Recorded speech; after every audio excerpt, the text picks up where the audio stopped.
Hey guys, welcome back. What's up? It's time to learn about symbionts. Woo! Where are we going now, Lily? We're going up into the grasslands. We're going into Symbiont land, but really actually everywhere is Symbiont land. That's right. And you'll learn more about that in just a second. There's even fungi living right there. On the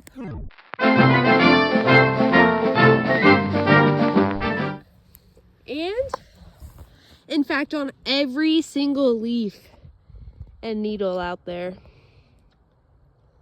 Yeah, The spores are everywhere. that's right.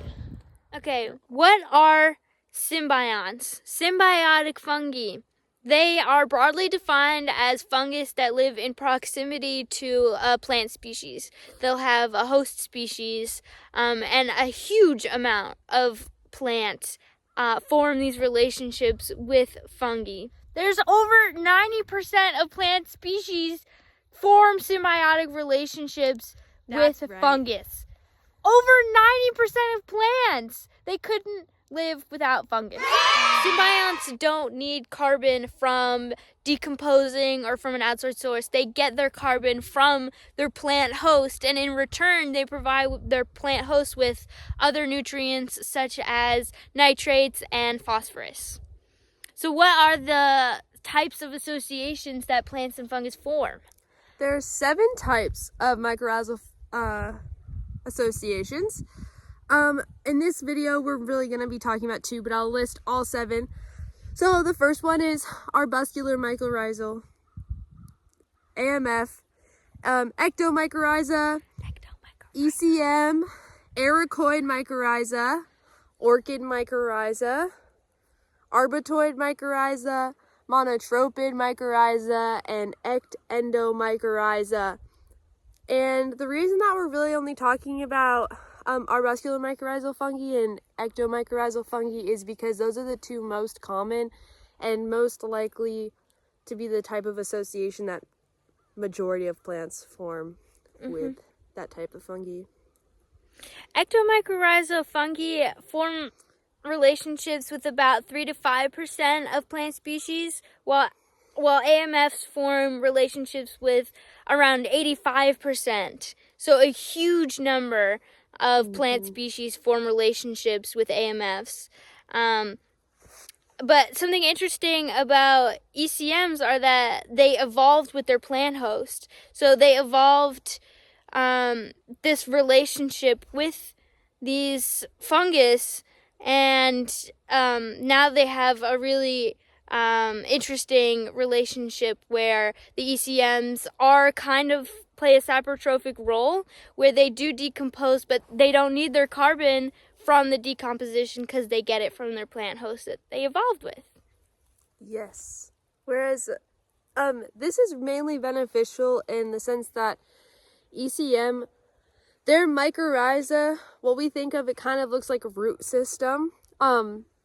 It is a type of root system in all reality, pretty much. But they're that they don't travel necessarily as far as arbuscular mycorrhiza do because they have that saprotrophic evolution that they have.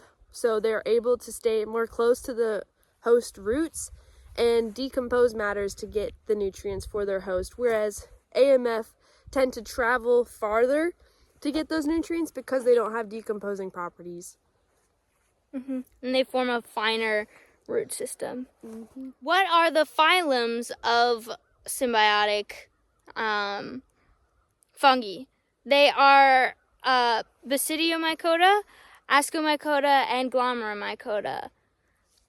So ECMs are Ascomycota or Basidiomycota, and AMFs Are Glomeromycota. All AMF are Glomeromycota, and all Glomeromycota are AMF species.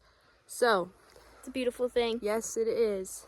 And quickly, when we're talking about fine root systems, I have a burning bush here. It is invasive. Check it out.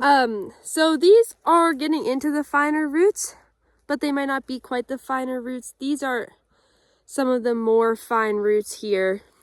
But this is what we mean. So the mycorrhiza fungal species, they like to attach to these, they sort of encase the fine root systems of their host species to help do this symbiosis sort of relationship that they have. Yeah.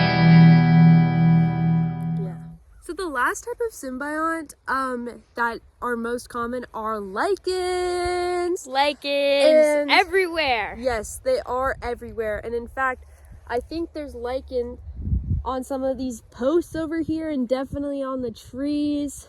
We'll show you those. Yeah, we'll get some clips of those for y'all.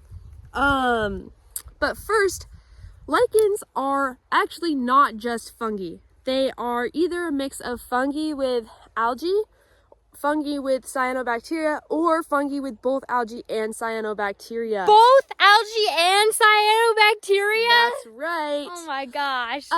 But majority of lichens that you see are, so about 85% of lichens are algae and fungi, and then about 10% are cyanobacteria and fungi, and then the 5 remaining percent are fungi with both algae and cyanobacteria. So yeah, and pretty much the algae or cyanobacteria kind of work with the fungi. The fungi provides like the perfect sort of home for these organisms, and in turn they provide carbon and such to the fungi, and it's could almost be considered a type of parasitic relationship, but that's a story for another time. Symbionts and parasites kind of do similar things, but they're different. Not really. They're different. Kind of. We found lichen. Yeah, we did. Check this. So this guy right here is a lichen with some moss. Clearly you can see that it grows amongst moss as well. Then this on this stick here.